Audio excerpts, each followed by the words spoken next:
SSG હોસ્પિટલમાં ચાંદીપુરમના લક્ષણો સાથેના વધુ 2 શંકાસ્પદ કેસ નોંધાયા છે. ત્યારે એસએસજી હોસ્પિટલમાં હાલ 7 બાળકો સારવાર હેઠળ છે.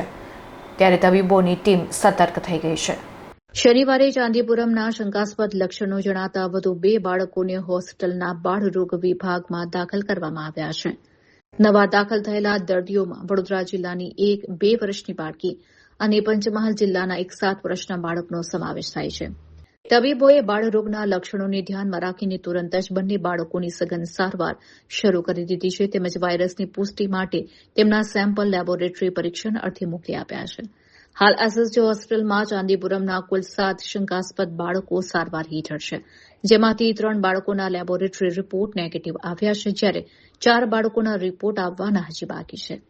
હોસ્પિટલની વિશેષ તબીબી ટીમ દ્વારા તમામ બાળકોના સ્વાસ્થ્ય પર 24 કલાક સતત દેખરેખ રાખવામાં આવી રહી છે અને હોસ્પિટલ તંત્ર દ્વારા જરૂરી તમામ તબીબી સુવિધાઓ ઉપલબ્ધ કરાવવામાં આવી છે.